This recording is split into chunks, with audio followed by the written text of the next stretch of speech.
Many years ago, at the edge of a busy market in Uromi, there was a colorful ice cream truck that stood out. The melodies from the truck seemed to have a magical effect on the children. Whenever they heard it, they would cheer and run over, excited to get a taste. The man who ran the truck was called Mr. Creamy Ice by the children. He was a calm, friendly-looking man who wore a clean white uniform and a hat that partly covered his face, making it hard for anyone to see him fully. His hands were always cold, as if the ice cream itself flowed through him. Children loved him because of the ice cream, but many adults in the village felt uneasy around him. Mr. Creamy Ice never sold ice cream to adults. "I only serve children," he would say quietly whenever an adult approached his truck. His voice made them step back, uncomfortable and unsure. While the children adored him, many believed there was something strange about him, especially because he only sold to kids. Some children even went so far as to steal money from their parents to buy the ice cream. Others lied to their parents, saying they needed the money for school supplies or errands. The ice cream was unlike anything they had ever tasted, sweet, creamy, and strangely addictive. But Mr. Creamy Ice had one strict rule: eat it here, never take it away. He repeated this every time he handed out a cone, his tone calm but firm, leaving no room for argument. The children quickly ate their ice cream in his presence, sometimes burning their tongues from eating too fast, afraid to break his rule. No one dared question him, because those who did faced strange, terrifying consequences. The children began fighting among themselves to buy the ice cream, shoving each other and grabbing coins. Some even stopped going to school, hanging around the market all day, just waiting for the sound of the ice cream truck. Despite all the chaos, Mr. Creamy Ice remained calm, serving one cone after another with his faint smile and his warning: "Eat it here, never take it away." One evening, a girl named Ifeoma gathered enough courage to ask him why. "Why can't we take it home, Mr. Creamy Ice?" she asked timidly. Mr. Creamy Ice looked at her for a long moment, his smile freezing, and then in a cold voice, colder than the ice cream itself, he answered, "Rules are rules. You wouldn't like what happens if you break them." Terrified, Ifeoma nodded and finished her ice cream in silence. What the children didn't know was that the truth was darker than they could have imagined. Every cone eaten in Mr. Creamy Ice's presence didn't just satisfy a craving. It changed something inside them. With every bite, the children's joy, innocence, and laughter slowly faded. The sweetness of the ice cream hid a darkness that lurked deep within. One of the children affected was David, a small boy with big, innocent eyes and a bright smile that had faded ever since the ice cream truck arrived in the market. David's family was poor, and his mother, Mama David, had been sick for weeks. Her coughing fits had gotten worse, and the little money they had was saved for her medication. One afternoon, David walked to the pharmacy, his small pouch of money in hand, to buy the medication for his mother. The familiar sound of the ice cream truck's melody reached him, calling like an enchanting song. His heart raced with excitement. He had often heard his friends talk about how creamy and magical the ice cream tasted, and he wanted to experience it for himself. As the truck appeared in view, David saw the children already gathered, waving their money and cheering. He stopped in his tracks, looking down at the pouch of money in his hand, then back at the ice cream truck. The sweet aroma filled the air, making his mouth water. The temptation was too great to ignore. David made up his mind. He would buy a cone. "I'll just use a little money," he thought to himself, thinking his mother wouldn't notice. He joined the line of children, his heart pounding with guilt and excitement. When it was his turn, Mr. Creamy Ice greeted him with a faint smile. "What flavor would you like, little one?" Mr. Creamy Ice asked in his calm, low voice. "Vanilla," David whispered, handing him the money. Mr. Creamy Ice reached into the freezer and handed him a perfectly swirled cone. "Enjoy," he said, his cold hands brushing against David's as he gave him the ice cream.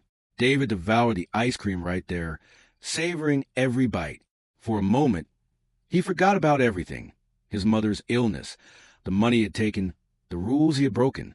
When he returned home, his sick mother was waiting. Her face was pale, and her breathing was heavy. "David, did you get the medicine?" she asked weakly. David froze in fear as he looked at the empty pouch in his hand, realizing he had spent all the money on ice cream. "I lost the money," he stammered, and his mother's eyes filled with tears. She reached out to touch his face, but couldn't speak. "David, that was all we had," she whispered, her voice trembling as tears fell. "I don't want to die," she said softly, knowing how serious her condition was. Most of her life had been spent ill, and she had been warned not to stop her medication. David's guilt overwhelmed him as he watched her struggle to speak. Tears streamed down his face, but he couldn't bring himself to confess what he had done. Instead, he stood there, trembling, holding the empty pouch. "Mama, I'll find a way to get the money back," he said with a shaky voice, but deep down, he knew it was a lie. There was no one to borrow from, and there was no time to fix his mistake. That night, Mama David's condition worsened. Her coughing grew more violent, shaking her frail body as she clung to her thin blanket. David sat by her side, holding her hand and praying silently. But by dawn, the house was silent. When David woke up from an uneasy sleep, he saw that his mother wasn't breathing. Her hand, still resting in his, was cold. Panic set in, and he gently shook her. "Mama, wake up, please," he cried, but her body remained still. Her face looked peaceful, as if she had finally found relief from her pain. David screamed, his cries echoing through the small house. Neighbors rushed in, their faces full of shock and sadness when they saw Mama David dead. "What happened, David?" one of the women asked. "Did she get her medicine?" David couldn't answer. He felt like the air had been sucked out of him. His silence spoke louder than words, and the neighbors began to whisper among themselves. Later, as the neighbors helped prepare Mama David's body for burial, David sat in a corner, replaying the events over and over in his mind. The ice cream truck's melody haunted him. The sweet taste of the ice cream now felt like ash in his memory. He had traded his mother's life for a moment of fleeting pleasure. The days went by, but David couldn't shake the guilt. He avoided the market, but every night he heard the haunting melody in his dreams, and he would find himself roaming the forest like a dog. One evening, unable to bear the weight of his guilt and the haunting visions anymore, David decided to confront Mr. Creamy Ice. He needed answers, needed to understand what had happened to him and why. The melody of the ice cream truck seemed louder than ever, pulling him toward the market like a magnet. As he approached the corner where the truck usually parked, the lights on the truck appeared brighter, almost glowing unnaturally in the dim evening. Children were gathered around, laughing and shouting, waving their money, unaware of the darkness surrounding the man they adored. David clenched his fists as he stepped into the clearing. He waited until the last child left, licking their ice cream cone, before walking up to the truck. "Mr. Creamy Ice," he said, his voice trembling with fear. Mr. Creamy Ice turned slowly, his faint smile never leaving his face. "Ah, David. Back for more?" he asked, his voice calm and cold. David shook his head, fear rising inside him. "No, I want answers. What have you done to me? To my mother? Why do I see you in my dreams? Why do I feel like I'm losing myself?" For a moment, Mr. Creamy Ice stayed silent, his smile fading slightly. Then he tilted his head, studying David like a predator observing its prey. "Your mother's death wasn't my doing, little one. That was your choice," he said. His words pierced David's heart like a knife. "No!" David shouted, shaking his head. "You did something. That ice cream, it wasn't normal.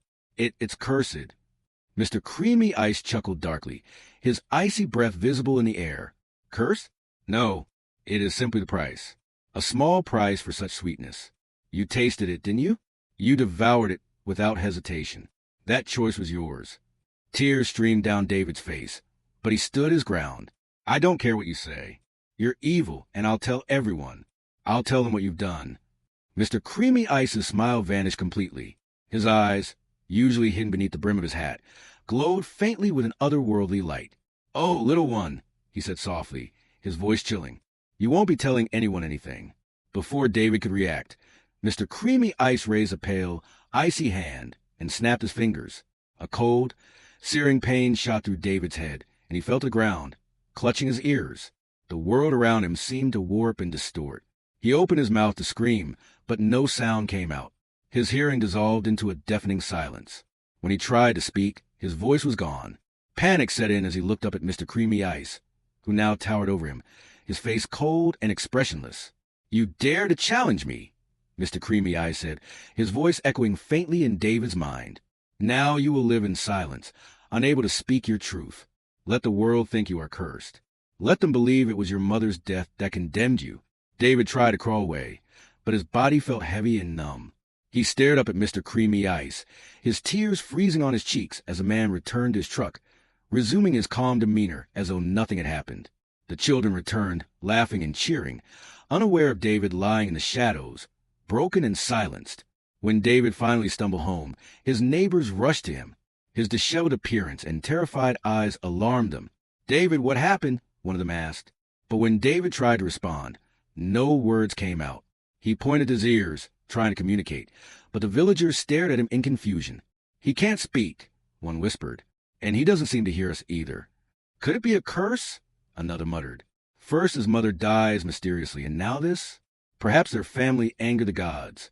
Rumors spread quickly through the village. Some said David was cursed because he had stolen from his sick mother. Others whispered that it was a punishment for some secret sin. Children avoided him, frightened by his silence and the haunted look in his eyes. David became an outcast, wandering the village in a daze. Every night, the melody of the ice cream truck tormented David in his dreams. He would find himself running through the forest, his body no longer his own.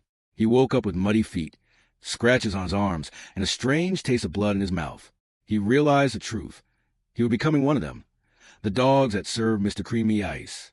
Unlike David, who had stolen from his mother, some children saved up their money just to taste the famous ice cream. Ben had saved his pocket money for weeks, dreaming of finally tasting the ice cream everyone had talked about. The truck was parked in its usual spot, its bright colors shining under the sun, and a familiar tune played on repeat. When Ben arrived, a group of children surrounded the truck, holding out their money with joy on their faces. Mr. Creamy Ice smiled faintly, his head tilted down as he handed each child a cone. "Strawberry, please," Ben said, handing over his money when it was his turn. Mr. Creamy Ice reached into the freezer and handed him a bright pink cone. "Enjoy," he said softly, smiling at Ben, whose eyes lit up with excitement. However, Ben couldn't help but notice how unusually cold Mr. Creamy Ice's hands were when he handed him the cone. He ignored it, thinking it was because he handled ice all the time. Ben, holding the cone, began to lick the ice cream. He felt a strange sensation he had never felt before. His heart filled with joy when Mr. Creamy Ice announced that he had free ice cream for all. Ben quickly joined the other children as they all gathered around the truck for their free ice cream. "Finish it all before you leave," Mr. Creamy Ice said to the children, who hurriedly ate, knowing it was getting late. All the children were delighted to end their day with such a sweet treat. Ben decided to ignore Mr. Creamy Ice's warning. He hid the free ice cream in his bag, hoping to give it to his little sister, who had been sick and couldn't join the other children at the truck that day. He was sure she would be thrilled to taste the famous ice cream everyone had raved about. As Ben walked away from the truck, he felt a strange chill run down his spine. The bustling sounds of the market seemed to grow distant, and an eerie silence surrounded him. Ben quickened his pace, clutching his bag tightly. But just as he turned a corner, he heard a loud bark from behind him, and a pack of dogs started charging towards him. Ben was terrified. He held on to his bag and ran for his life. He had never seen dogs that big, and Ben wasn't about to risk them catching him. He remembered Mr. Creamy Ice's warning not to take the ice cream away from the truck, but place his head on why he's been chased by dogs. In that moment, Ben decided to throw the ice cream to the dogs, hoping it would distract them. He threw the cone as far as he could, his hands shaking with fear. The ice cream landed on the dusty path and rolled slightly before coming to a stop. The dogs immediately halted, their glowing red eyes locked on the cone. They snarled and growled at each other, circling the ice cream like predators. Ben, still panting from running, crouched behind a bush, watching in terror. The largest dog stepped forward, sniffed the ice cream, and devoured it in one bite. As soon as it swallowed, all the dogs froze in place. A strange silence filled the air. Then, one by one, they turned into mist, dissolving into the wind. Ben's heart raced. He couldn't believe what he had just seen. He waited a few more seconds to make sure the dogs were truly gone before standing up. His legs felt weak, and his whole body trembled. He walked home as quickly as he could, glancing over his shoulder every few steps to make sure he wasn't being followed. When he finally reached his house, his mother opened the door and gasped when she saw him. "Ben, what happened to you?" she cried, pulling him inside. Ben collapsed onto a chair, still out of breath. He told his mother everything: the ice cream truck, the free ice cream, Mr. Creamy Ice's warning, and the pack of dogs that had chased him. His mother's face turned pale. She sat down beside him, her hands shaking. "This is not the first time I've heard of something like this," she said quietly. "What do you mean, Mama?" Ben asked, his voice trembling. She took a deep breath and explained. "A few months ago, my friend's son Daniel came home in tears. He said he had been chased by strange dogs after trying to bring home ice cream from that same truck. At first, I thought he was just making up a story, but now I know it's true. Ben's eyes widened in surprise. Why is this happening, Mama? Why does Mr. Creamy Ice only sell to children? And why do the dogs chase anyone who tries to take the ice cream away? His mother shook her head, unable to answer. The next morning, she went to the market and met her friend, whose son had been violently chased by the same dogs. Mama Daniel was shocked to hear that the strange dogs had also gone after Ben. She had always believed her son was lying and used the dogs as an excuse to eat the ice cream she had told him to buy for her. Little did she know that her son was telling the truth. From that day on, her son Daniel began to change. His bright eyes grew dull and his cheerful energy faded. He stopped playing with the other children and spoke less. His mother noticed, but she thought it was due to something else, unaware that he was under attack. You think the ice cream man is behind what's happened to my son? Mama Daniel asked Mama Ben, who shook her head in confusion, unsure of what to say. Mama Daniel, I would advise you to take your son for prayers immediately. What he is going through doesn't seem normal, she said. Mama Daniel nodded, her face filled with worry. I think I will do just that, she said as they stood there, confused. Just then, the sound of the ice cream truck filled the air as it approached the corner of the busy market. Mama Ben excused herself and walked toward where the truck was parked. So many children had gathered around the truck, waiting to be served and cheering as Mr. Creamy Ice handed out cones with a grin on his face. His expression seemed unnaturally calm, but his grin felt forced. Mama Ben stood at a distance, watching, a cold chill running down her spine as her eyes met his. Mama Ben had never felt so terrified in her life. She looked away quickly, pretending not to focus on him as he served the children. She stayed hidden and observed as Mr. Creamy Ice handed out cones and repeated his warning, "Eat it here, never take away." The children quickly devoured their ice creams, laughing and chatting, but for the first time, Mama Ben noticed how their laughter seemed to fade into silence as they left the truck. Their energy seemed drained, and their faces were slightly pale. Mama Ben realized she needed to find out the truth about the ice cream seller and where he came from, because no one seemed to know how or where he got the ice cream he sold to the children. So, she waited patiently as night began to fall.